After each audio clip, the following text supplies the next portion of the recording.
Good morning, friends. Thank you all so much for joining the first in our Enneagram series. It's called How is Your Personality Processing This Pandemic? So in a super fun way, I want to give you guys a glimpse into how your personality might be processing the pandemic.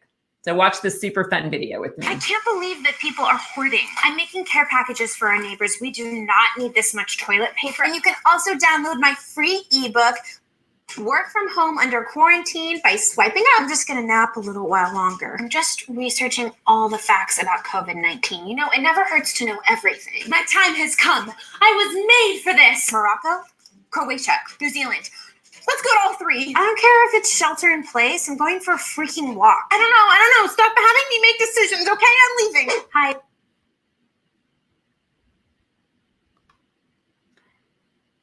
So as you can see, we're all processing this in a very, very different way. So I created this training today because I want you guys to be prepared to really understand your staff when you reopen, or maybe you're already open and you're trying to figure out what is going on with all of these people. So I started doing the Enneagram with my staff about a year ago. And it's really been very interesting. I want to just make sure that you understand this is not a label to put on people. All it is a tool to help you understand what their core motivations, what their core desires, what their core fears are. Because when you process this pandemic through the lens of how other people are processing it, I think it helps you approach it in a much healthier way. So I want to talk to you guys about what the Enneagram actually is. So it's several years old, and it means Ennea, which is 9, and gram for diagram. So it's just a map for personal growth that identifies 9 basic ways of relating to and perceiving the world. So it accurately describes why you think, feel, and behave in particular ways based on your core motivations.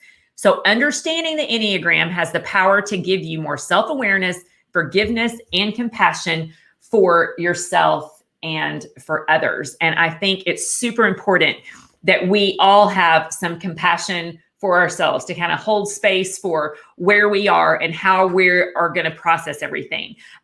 Earlier this week, I spoke on a webinar, and I kind of had this revelation that everything that we are going to process for the rest of our lives is going to be with the thought that a global pandemic can happen again. And so knowing and understanding that, human behavior is going to change. Like my grandparents, both sets of my grandparents got married in 1938. And that was during the Great Depression. And everything that they did was kind of born out of this Great Depression could happen again. So things like recycling aluminum foil and Ziploc bags and using rubber bands and duct tape to fix everything possible. So they processed it in a different way, and we're going to. And no one knows what that looks like, because no one alive has gone through the pandemic the way that we have. So without further ado, we're going to jump in. So my goal today is to go through the 9 personalities.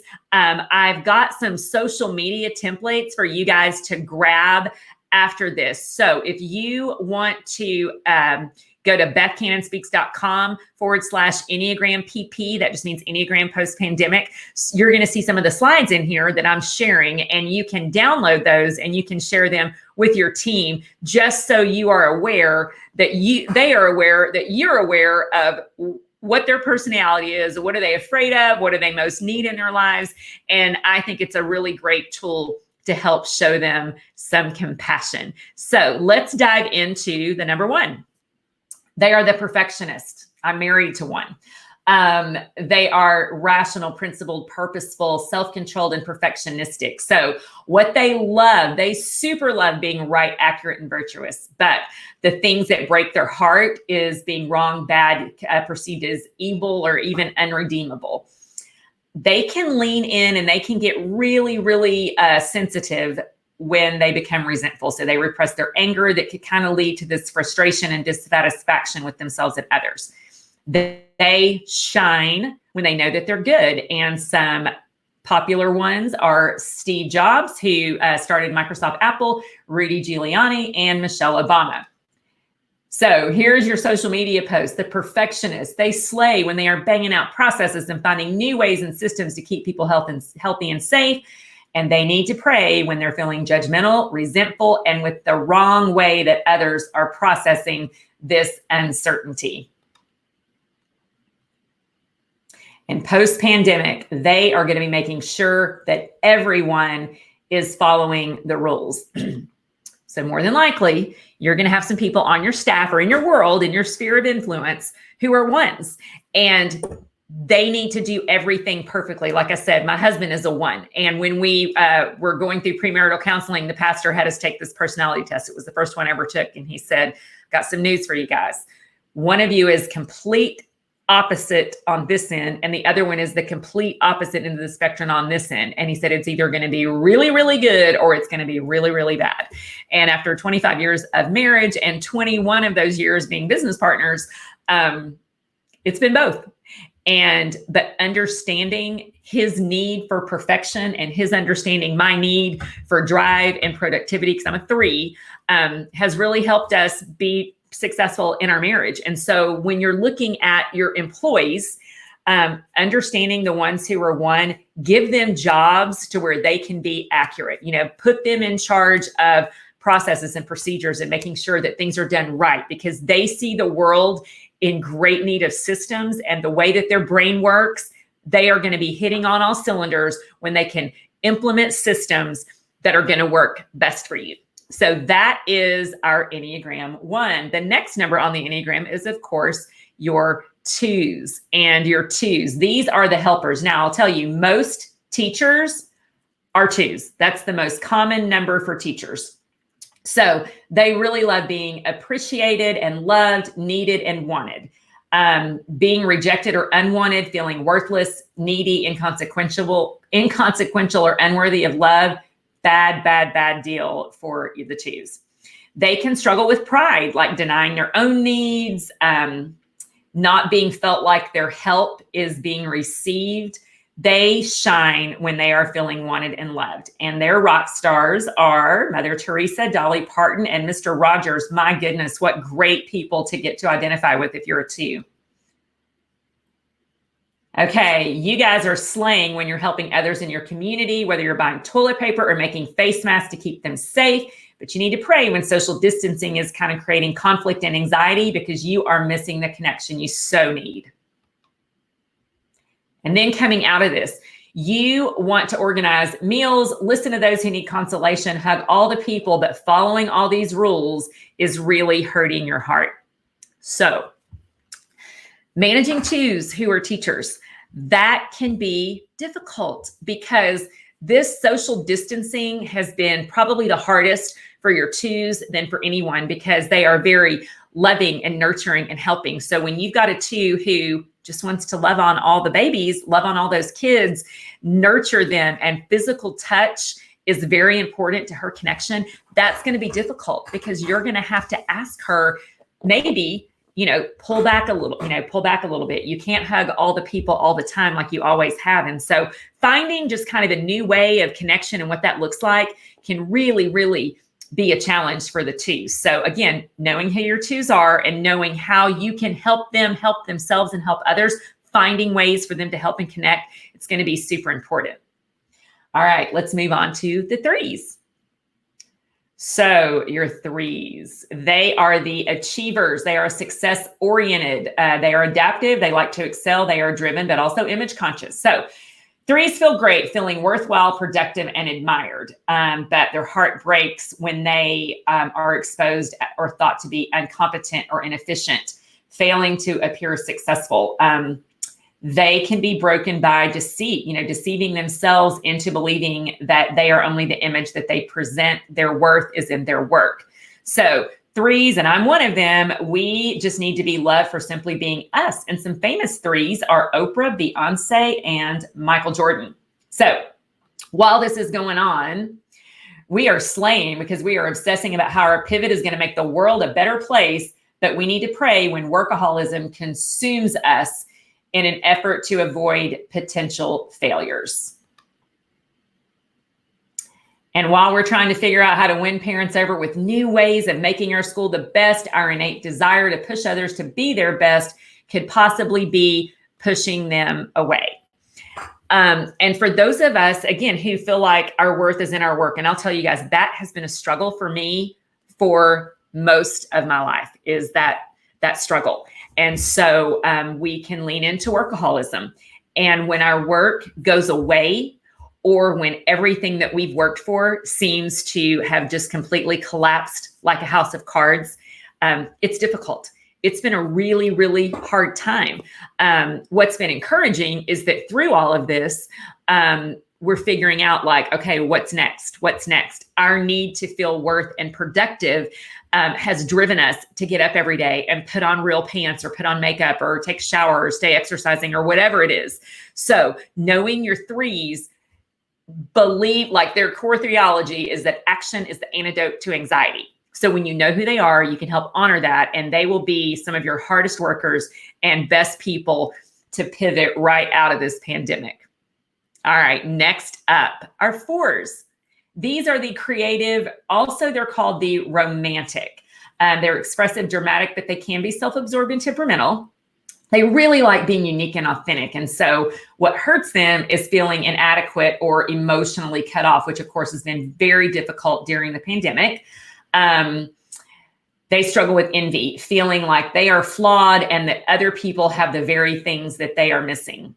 And they are rock stars when they feel seen and loved for exactly who they are, which is special and unique. And their stars are Michael Jackson, Prince, and Meryl Streep. They slay when they get to empathize with others to help them process their pain. And they need to pray when they feel overwhelmed and that begins to consume them. So after this, your fours, your romantics, your creatives, they are going to need to find a new way to approach new processes. And it can be very demotivating because they will have little opportunity to color outside of the lines. So if you've got some fours on your team, you're going to need to find ways to make them feel creative and successful and heard in their own right. This has been very, very much challenging for them. They are very emotional.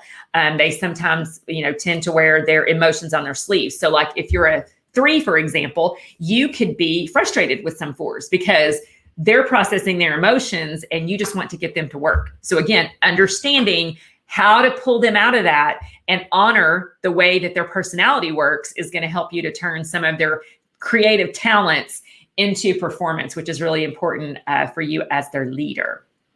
Okay, next up, our 5s, our investigators. They are intense, y'all. They are perceptive, innovative. They love being capable and competent. But being thought of incapable or ignorant or having obligations placed on them that zaps their energy and being completed is something that breaks their heart. They could lean toward materialism because they can feel like they lack the resources and much interaction, or too much interaction is going to cause them to feel depleted, and they could withhold themselves and withhold their resources and minimize the needs of others. They feel that their needs are just not really a problem. So their stars are Bill Gates, Diane Sawyer, and Mark Zuckerberg, who is the founder and creator of Facebook. So they slay when learning and sharing knowledge and information with others is helpful, and they need to pray when their pursuit of knowledge creates an unhealthy cycle of a need to know what is happening. So coming out of this, their copious research might contradict with the current restrictions, and you may be frustrated with others who don't respect your diligent pursuit of the truth. Okay. These are the ones that are reading their Google News feed every single day because information is knowledge, information is power. They want all of the information. Now, what's going to be hard for everyone who is a 5 is that there's so much information. And the information that we're getting is being processed through the lens of the people who are giving the information. So depending on where you're getting your information, you could get conflicting news, conflicting numbers, conflicting processes, because there are so many different things. I wish there was a TNN, which is a true news network. What is the true news without any slant whatsoever? What is the real danger? What is, what do masks really do? What do this PPE, what does it all really do? I hope and pray it does what they say it does. I hope and pray that it's protecting others from anything we might be carrying, or protecting us from anything others might be carrying. But it seems like the whole world has cooties, and we just don't know. So your fives are really overloaded right now. So when they get back and they want to tell everyone about all the information that they've learned, hold space for that. Give them an opportunity to share within boundaries what they know, because they might have information that can be very, very helpful for you. I love the fives in my life because when I just don't know, they know. The fives know. So it's good to have the fives in your life. Okay, next up, we've got our sixes. The sixes are the loyalists, y'all. They have been preparing for worst case scenarios their entire life. They are engaging, responsible, but they can be anxious and suspicious. They really love having security and guidance and support, but they fear itself. And being without that support and security really lets them feel kind of alone and abandoned. They struggle most with anxiety. Like, they will look at the horizon and they're going to try to predict every possible negative outcome, usually the worst case scenarios. Remaining in this constant state of apprehension is difficult for them. So if you're a six, you love safety and security, and your people are Princess Diana, Tom Hanks, and Joe Biden. So going through this, you slay, because your already preparedness is going to help your community, and you're going to think of all the ways that we can best navigate this uncertainty. But you need to pray when your underlying fear cripples you and makes you feel anxious in nearly every situation.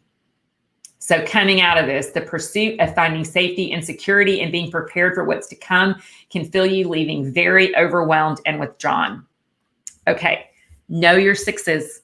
They are going to need some extra special love. They're going to need some care because they are already anxious, but they feel that they do have a sense of control because they do prepare for the worst case scenario. They do prepare for not speeding because they think that there's going to be a speed trap at the end of the street. Maybe they're your doomsday preppers. They've got all the corn and all the beans and everything just ready in case the zombie apocalypse has happened, and now it's here and their pantries are full. So your sixes, they're loyal. They're great people to have. They're some of the best friends to have. They're struggling right now, and they're going to struggle when they come out of this to make sense with how can they put all of the safety measures in place to ensure that all is going to go well for them. So that is your sixes, your loyalists. Now we are going to move right along to the most fun number on the enneagram, and that is your sevens, the enthusiasts. They are spontaneous, versatile, but they are distractible and scattered.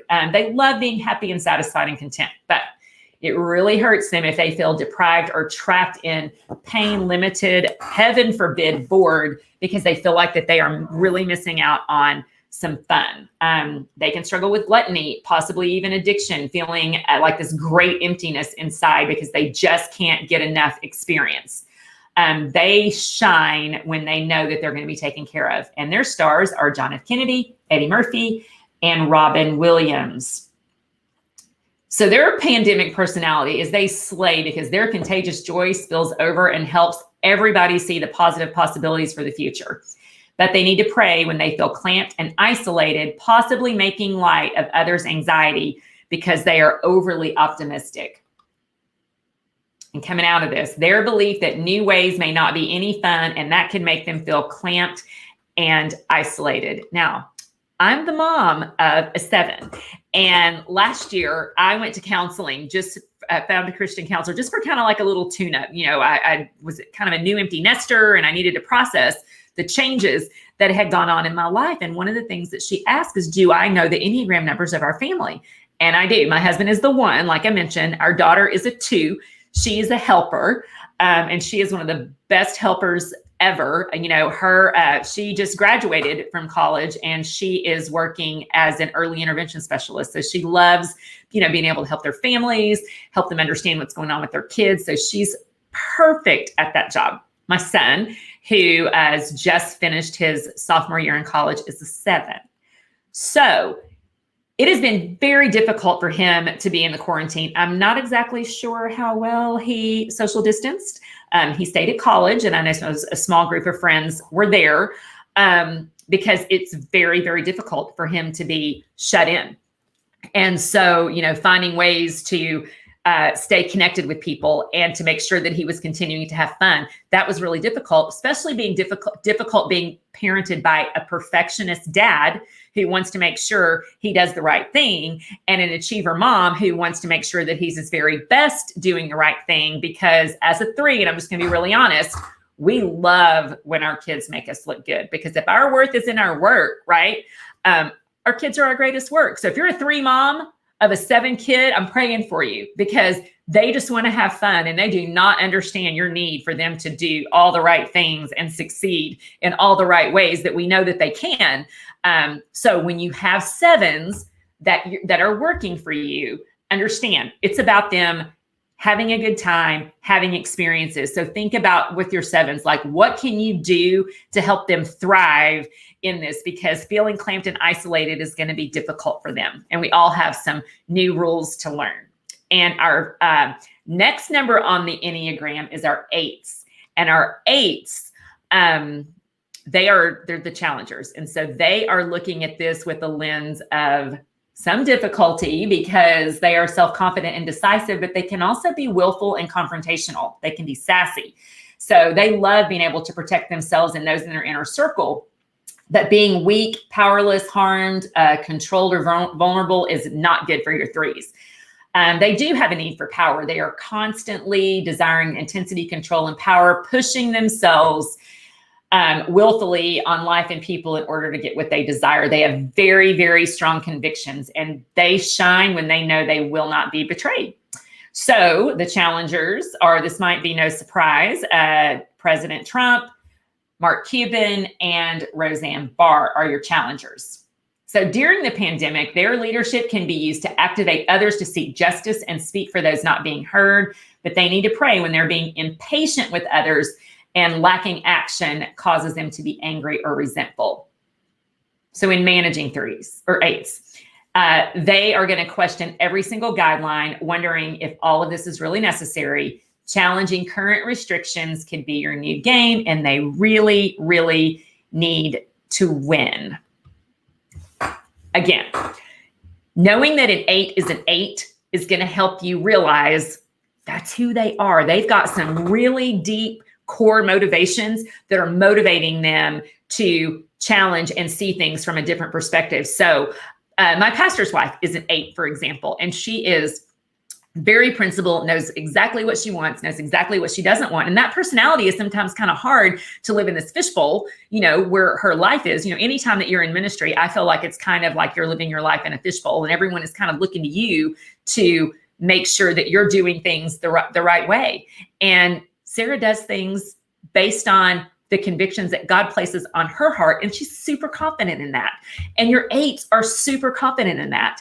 Their core desire is to want to protect people. So they're not necessarily challenging the rules to challenge your authority. They just want to know and understand, hey, is this the right thing to do? Is what we're doing helping people? Is what we're doing going to give us the best outcome? They want the best outcome. So again, knowing and understanding who your challengers are going to help you maybe have a little bit of side conversations with them. Hey, let me explain the why we're doing what we're doing, because I need you to get on board. You want your challengers, your 8s, to be on board with what you're doing, because when they believe in what you're doing, they are going to be your very best advocates.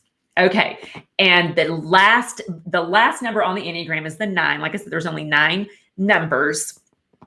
And a lot of our directors are peacemakers, peacekeepers. A lot of the closest people in my life are 9s. And that knowing that you're a peacekeeper and knowing what you really need and knowing what you really fear is super important. And I think for the 9s who are leaders, really more important now than ever before.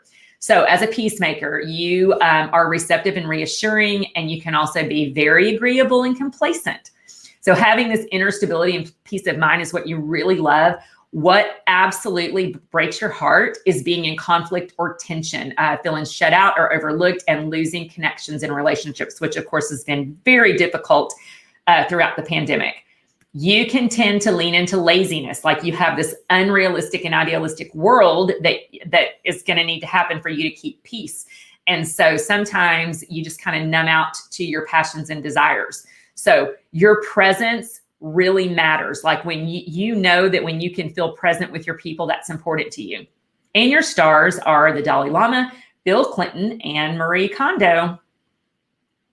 So right now you are slaying when you're bringing unity to your community by helping your people understand each other. And you really need to pray when you begin numbing out and disengaging to avoid dealing with new challenges of life. So dealing with all these new opportunities for growth, AKA conflict in your mind, is going to really make you long for the days of quarantine when people just did not really want to talk to you. So 9s, you want to keep the peace. Having peace, walking in peace is important to you. And peace is a good thing. This is what I want you to take away from this. God gives you peace every single day that you wake up. You get to decide if you give it away. Managing all these other 8 personalities is going to be a challenge for you. You don't know what to expect. We don't know how people are going to come out of this reacting and responding based on our current experience, based on our current reality. So knowing and understanding them, I believe, is going to help keep you from retreating. Because as a leader, there's going to be times you're going to need to speak and not retreat. You get to decide when those times are. You're going to have to do things that are going to make you uncomfortable, that are going to want to get you out of your comfort zone. But you know what? You can do it because you were created for it. You are fully equipped for it. And there is absolutely nothing that you can't do. So know where your strength comes from. Know exactly where your strength comes from. As we close out this training, I just want to remind you guys of a few resources. So again, you can grab these social media templates at bethcannonspeaks.com/Enneagram PP. And if you're watching this and you're not in our Facebook group for leaders, we have a super engaged, awesome Facebook community. It's if you just search COVID-19 community, faith-based and NPOs. That is where we live and breathe and communicate right now. And then, of course, go like our page on Facebook, bethcannonspeaks.com. We've got some special trainings coming up for that as well. So I want you guys to take all this information and process it and really think about, could this work for your staff? One of the trainings that I'm working on for launching the 2021 school year is a training on the Enneagram. I have done lots of different trainings with lots of different personality tests. In the last year, the more I've studied the Enneagram and all the information that's out there, this is the one for me. This is what I've used to lead my staff, to understand them so that I can love them the best, I can nurture them the best, and I can really kind of help to turn their talent into performance based on those core motivations. So again, if you have any questions, feel free to message me. You can find me over at bethcannonspeaks.com. My email is beth@bethcannonspeaks.com. You can message me on Facebook, and I'll be more than happy to help you guys. Thanks for joining me today. Take care. God bless.